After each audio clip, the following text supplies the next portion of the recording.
In sports, the scoreboard doesn't tell the full story, but Netflix does. Stories about dads who happen to be world-class quarterbacks and a battle for the heart, soul, and direction of the multi-billion-dollar business of F1. Whether you're a diehard fan or you're brand new, Netflix has the stories for every type of fan. You can watch these incredible sports stories like Quarterback, F1 Drive to Survive, Untold, and many more now on Netflix.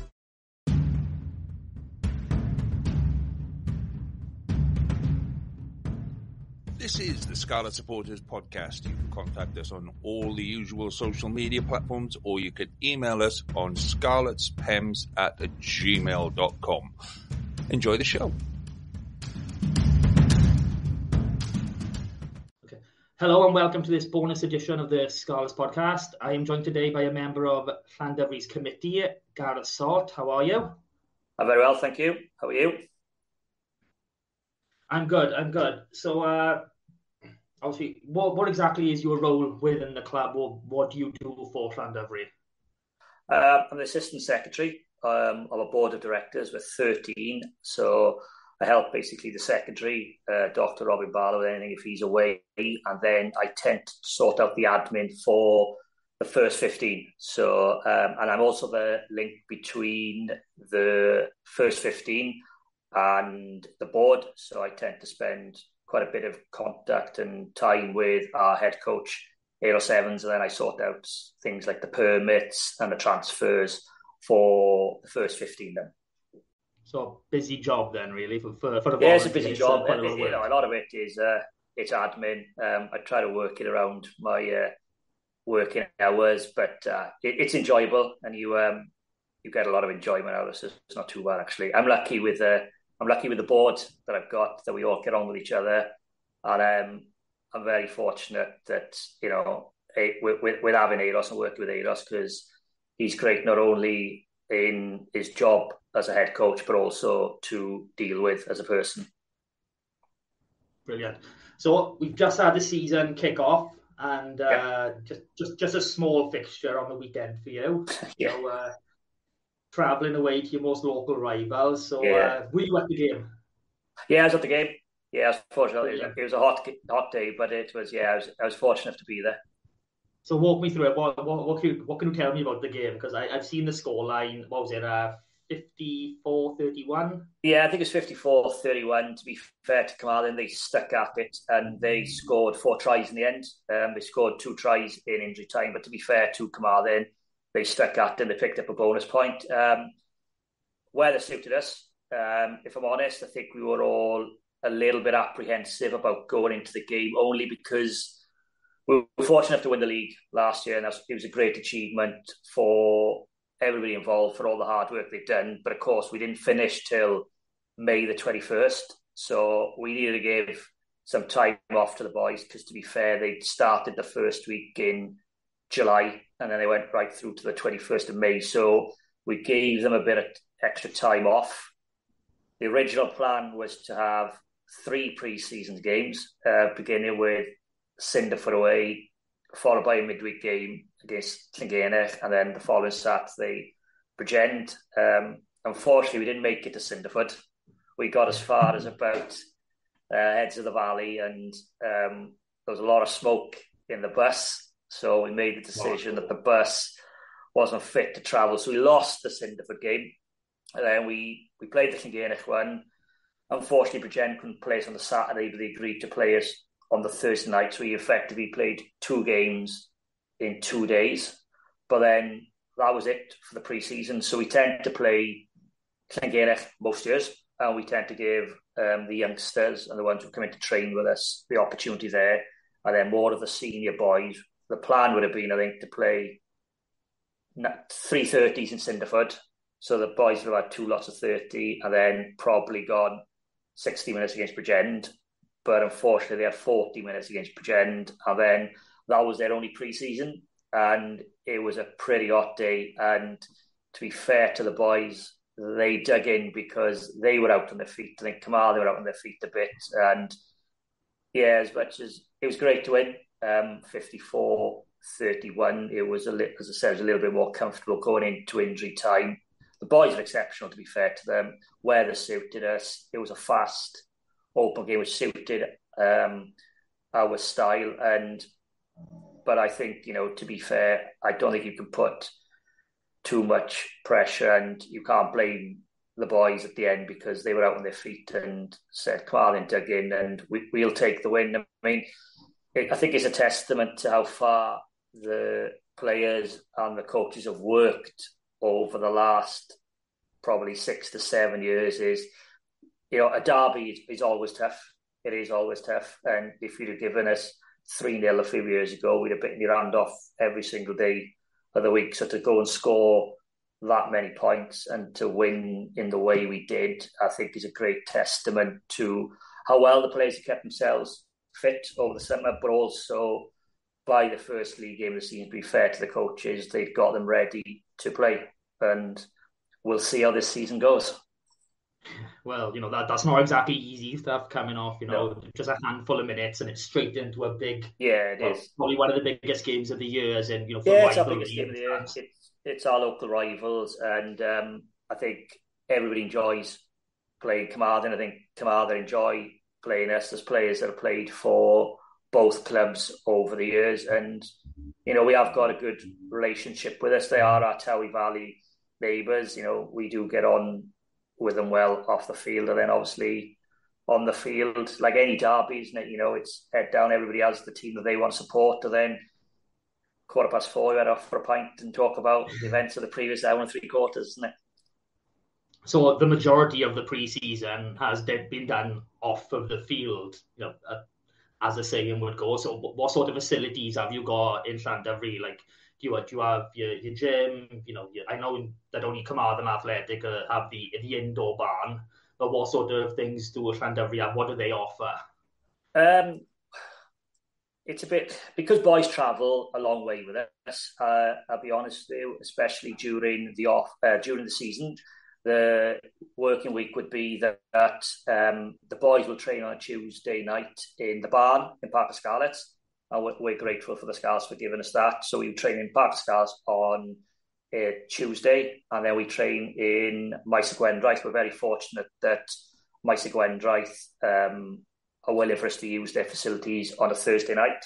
So that tends to be what the training is, because we've got boys, to be fair, they're coming from Cardigan, Cardiff, Pembroke. So it's a lot for them to travel, and just to ease the travel, especially a little bit in the winter, that tends to be our working week. With regards to the facilities in the club, we've got 3 pitches. 2 are floodlit and 1 isn't floodlit, but we do run a junior section, and we've got ages from all the way from 17s up to 14s currently. Unfortunately, we haven't got a 15s or a 16, so our facilities are all in use. With regards to, we've got a stand that holds 500, and we've got 4 change rooms in there, so we are capable of holding 2 home games at a time. And then upstairs, if needed be, we could use one of the rooms as a gym. Got a meeting room, but a lot of the boys, to be fair, the ones that are probably most local to us, train in Evolution Gym. And we're grateful for them because they help sponsor us as well. And then the ones who live further afield, then they've got access to a gym which is closer to where they live, and they tend to use that then during the week when they're not training. So, well, very lucky position to be in, to be able to use others' facilities. Yeah, we are fortunate. Yeah. Your location isn't exactly, well, I don't think anywhere down west is really ideal for anyone. I think where we're lucky, it's classic with Llandovery. Everybody thinks it's the back end of beyond, but it's not. You'll get everywhere within an hour and a quarter, but you have got to travel a bit. You'll get to Cardiff in an hour and a quarter, you'll get to Swansea, you'll get Aberystwyth, you'll get down to Pembroke. So it's everything is probably 40 minutes away, but everything's within an hour and a quarter. So we are a little hub probably in Midwest Wales. But then I think that's what makes our club quite special, because it's a community. And I think that showed more often than not. Then when we played Cardiff in the league final is that the whole of the community came out to support, and even though this first 15 perhaps doesn't contain ideally as many locals as you want, what we have got, I feel, as a club is a community, and the community really appreciate and really enjoy where they're being. And to be fair to everybody that's involved with the first 15, whether they're a coach, physio, doctor, player, backroom staff, they buy in and they become part of the community. That's absolutely brilliant. So you've got the 3 pitches, 2 floodlit, whatnot. You've got obviously a lot of fair few connections elsewhere, and obviously with the local gym for your local lads to train, etc. What is the future for Llandovery? What is in the works? Any sort of developments? Any plans? I think we run a very successful caravan site, so that's probably at its limit, probably for what it could be now without investing in facilities. As you probably know, the league is going to change. Llandovery is either going to compete in a 10-team league next year, which will be the elite, and we all hope that will be the case, and we'll make an application for that between now and the end of the year. So that's the priority.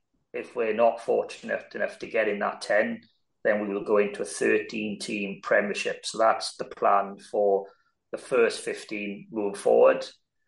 We are currently trying, and we've got a few training at the moment, trying to set up a women's team. So they're training on a Wednesday night. So numbers they were small to begin with, but they are progressing. And the plan is to get enough females playing by the end of this season that we can play a few friendlies. So that's in the pipeline. And then I suppose what would be ideal and what everybody, I think, wants more, perhaps than anything, as well as having the women's, is we restart our youth team, because the youth team, with any youth team, you can be the best team in Wales. You will only ever have 2 years playing youth. That this youth team then will progress to play for second 15. And I think, what has been positive with regards to the second 50, but it's come probably a little bit too late for us currently, is there will be an opportunity for teams that run second 15 to join the National League. So I think ideally we'd start at the youth, which would then progress into our second 15, and then our seconds then would join the National Leagues, because as much as we would all love to have as many locals as we can from the Llandovery playing, what we do want to afford is that when you join the juniors, your ambition is to play senior rugby for Llandovery RFC. Now, ideally, that would be the first 15, but if not, then you would end up playing for the second 15. I think that is very important, because what you tend to find is ones who've played rugby, senior rugby for the club, they become your committee men, don't they, or committee females. So at the moment, to be fair to our first 15 boys who are 35, 40 miles away, I wouldn't imagine that they'll be queuing up to join our board. They're welcome to join it, but to be fair, that would be a heck of a commitment for them to do. So at least by having a second 15, then hopefully you've got a progression plan of you secure basically the stability of your board then moving forward. Oh, that all sounds brilliant. I mean, you're answering half of my questions before I even ask them. So, this is brilliant for me. It's an absolute breeze. So, you've already touched on the junior setup. You want to get that youth, the 16s and 15s, if I'm right, back in place. So how many boys have actually progressed to, the seniors from your junior section? What sort of numbers are we looking at? Are we one, maybe two, or are we talking a few? No, we've got a few more than that. We're probably half dozen to 10. I would say the ones that progressed from the juniors were probably the ones that people will be most familiar with is Wyn Jones.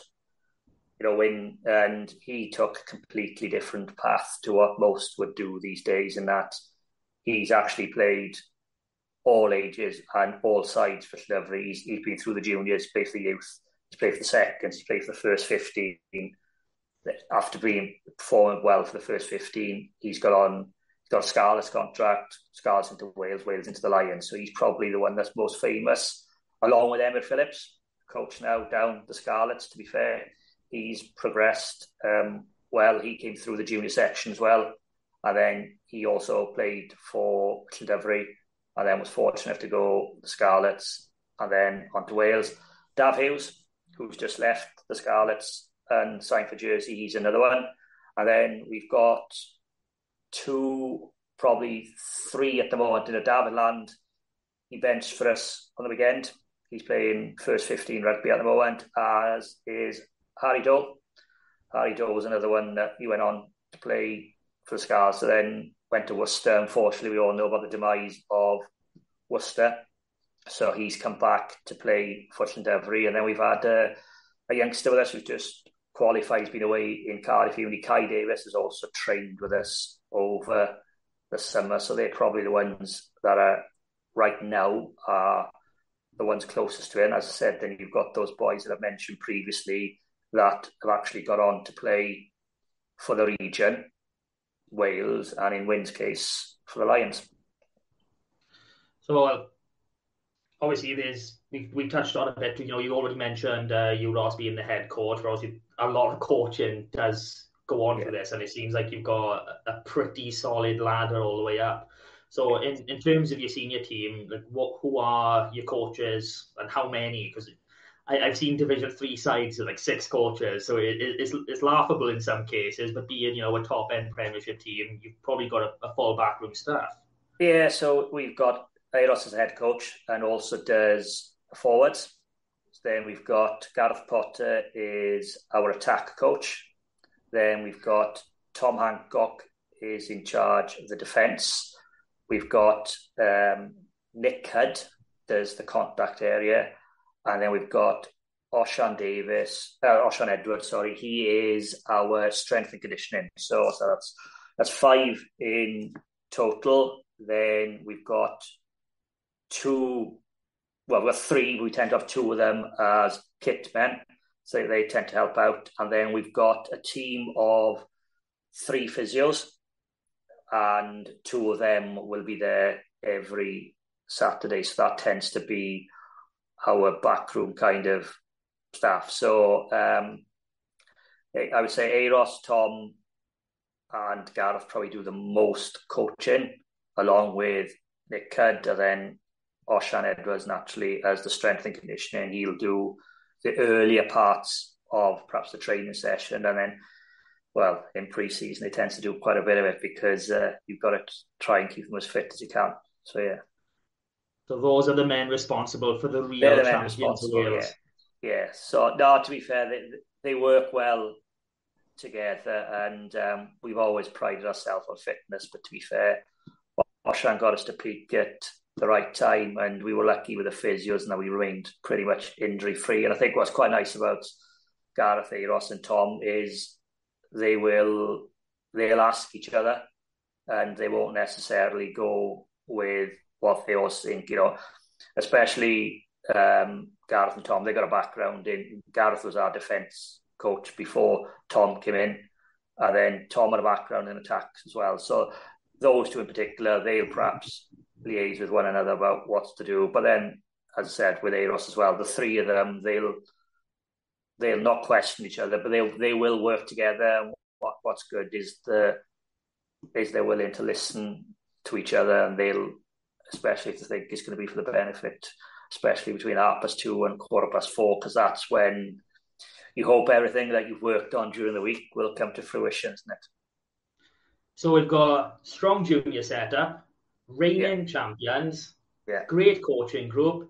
Yeah. What are the expectations for this year then? I think the expectations, everybody likes winning today, and you enjoy that feeling. And I think the plan is that we really enjoyed. It was great to win. We've won 2 cups. They were great. I think probably winning the league were top those 2. We won the cup in 2016. I think we all thought, right, we'll kick on now and we'll win perhaps 1 or 2 trophies over the next few seasons. And it took us another 7 years.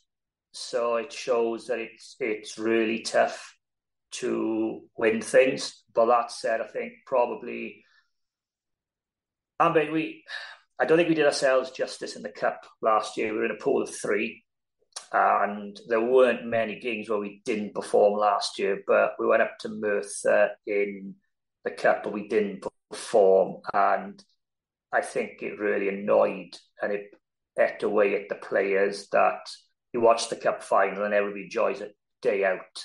And I think we could have done ourselves better within the cup. So I think, we've got to buy in the first round of cup, so we're straight through to the last 8. So you cross your fingers and you hope that you get a home draw and you back yourself to beat anybody at home, and then you'll be neutral venue for a semi-final, and then ideally you have a day out in the cup final. So I think cup, and then obviously the league is, I suppose with the league, is to try and come top. We came second last year, and we were fortunate we had a home draw in the playoffs, and then we won that. Cardiff won there, and then we went to Cardiff to win the league. So I suppose the only thing we've got left to do, I suppose, there's 2 things, wasn't it? Come top, and then you win the league. And I suppose if you're being really greedy, then you do the double, isn't it? But we haven't got a massive squad, and like every year that we've been successful, and it's the same from top down to bottom. You look at when Wales are the most successful, it's injury-free, isn't it? I think we can stay injury-free, especially in certain positions, then we'll give ourselves a chance. But that said, no, we'll give ourselves a chance, but the league it's going to be a strong league this year. You look at the results over the weekend, Pontypridd have improved. They drew Cardiff. I thought Newport looked very strong over the weekend against Pontypool. Pontypool are going to be no mugs. Aberafon are always up there. Neath have come in, they will add something to the league. You've got Merthyr. So I think there's probably, I'd say, half a dozen teams who will sit there and go, if we play to our potential and if we're injury-free, we can win this league. So I think the ambition this year is to be as successful as we can be. I think we'll target the cup. Ideally, we'll come top, but then because I don't think there's going to be playoffs, and then if we're really, really greedy, we'll do the cup and the league double. So our target is not losing a single game, walking through the cup, walking through the league. Nice and simple stuff. Then just order a lot of beer, because I don't think anybody going for a while, but there we are. Yeah, so say I'm a local, I'm listening to this, so someone wants got a bit of time to travel up on the day. Yeah. How much does it cost to get in and watch Llandovery? Cost £12 and then we are £8 for seniors. Some would say, why do you put it that price? But I think we kind of do it because I think, one, it's an excellent standard of rugby. I think there's a lot of knockers in the Premiership, but it's actually a very, very good standard of rugby. So I think £12 is cheap myself to be watching semi-professional rugby, especially as some of these boys should go on to play, hopefully, for Wales. And then, so we've got that. And then if you want to become a season ticket holder, well, then you're more than welcome to. That's going to cost you just over £100. And then if you want a real bargain, bring along your partner and you will get 2 for £175. But I personally don't think the £12 is a lot to watch what I believe is a standard of rugby that's probably underrated by a lot of people that don't really know the Premiership. There's a lot of good players who've played in the Premiership, progressed to professional rugby, but there's also a lot of very good players who are currently playing within the semi-pro who I think have played and will continue to play a vital role in the pathway and development of Welsh rugby moving forward. But yeah, it's not only that. You've only got 12 games a season, so only having like 12 home games, 12 opportunities to watch your team, £12 is a bargain, and especially when you consider inflation and everything. I've seen Division 1 clubs with prices £14-15 a game, so for a Premiership team, it's absolutely cracking. Do we get a program with our entry, or have you done away with You get a program directly with that if you come in. You do get a program, and then you will have somebody there with a bucket, because raffles are the way forward as well. So you can buy a raffle if you want. And we tend to put our treasurer on the raffle, because he's the man with the money, and the more money he gets, the happier he is. And so we tend to put the treasurer on the raffle. But yeah. So if somebody came to you, I was like, well, who's your club? You go at Llandovery. Well, why Llandovery? What makes it special to you? Just yourself, like, draw me in, make me want to be part of the Drovers. I think what makes it special is we're unique, and I generally think that there's not many clubs within the Premiership that can run a junior section right up to youth. As I said, we haven't currently got a youth or a second 15, but we go from the age of 7 all the way up to seniors. I would say we are the hub of our community. Llandovery RFC isn't just a club for rugby. It is the headquarters for our golf, for the cricket, for the football. Anybody's welcome down there. And I would probably argue, other than perhaps the Scarlets, and perhaps we're Welsh. We've got a lot of people who can speak and converse through the medium of Welsh. A lot of our players do.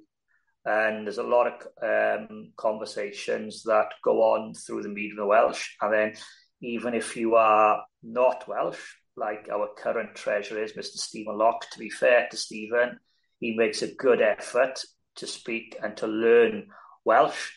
So I think we've got perhaps Cymraeg Dod is what they would say. There's a lot of Welshness within our club, and we'd like to refer to ourselves as Club Rugby Llandovery.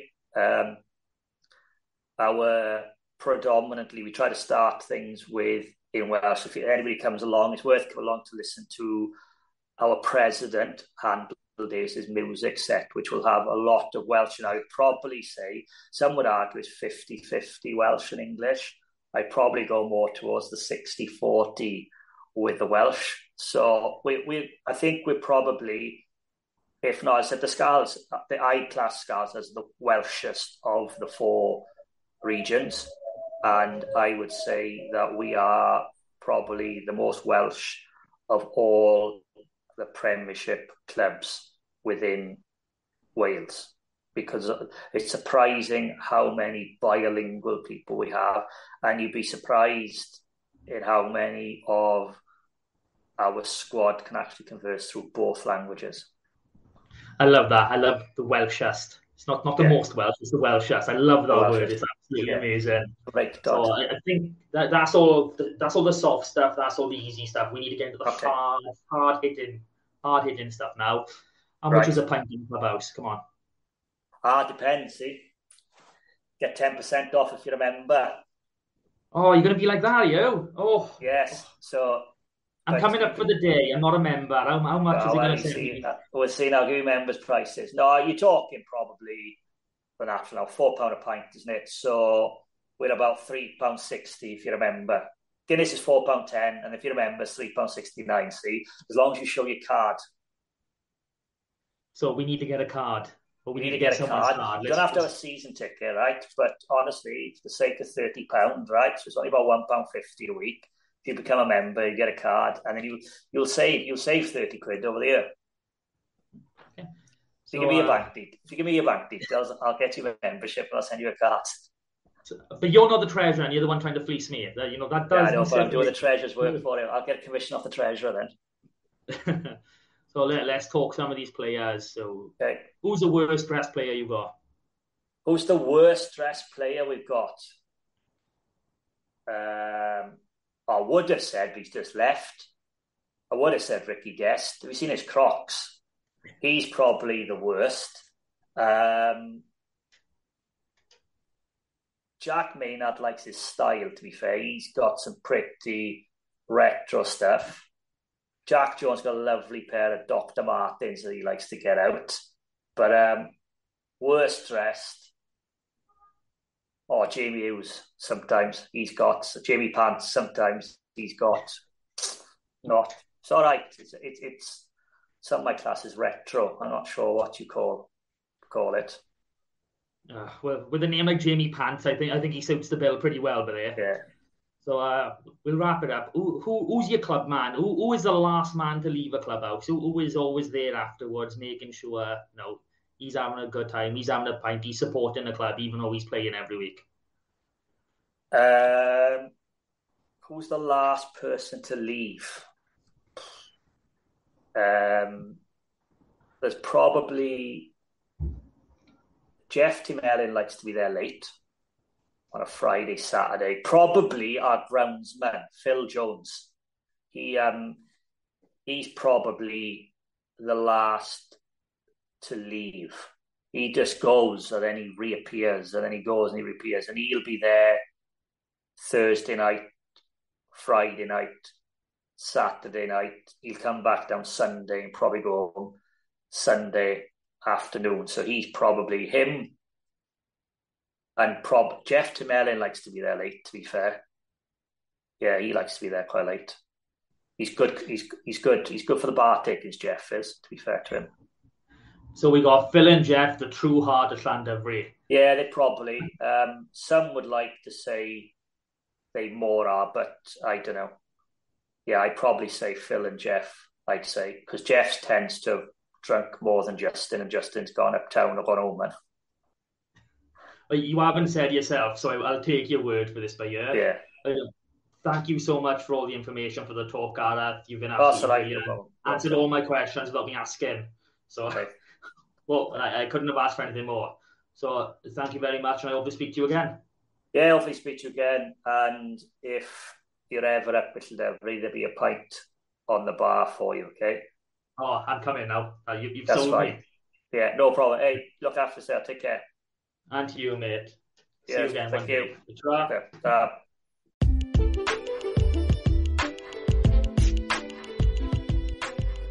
Thank you for listening to this week's show. Please subscribe and share, as it really helps to grow the Scarlets family. You can contact us in all the usual social media platforms or on scarletspems@gmail.com. Join us again next week for more of the same, and in the meantime, enjoy your rugby. Sports Social Podcast Network.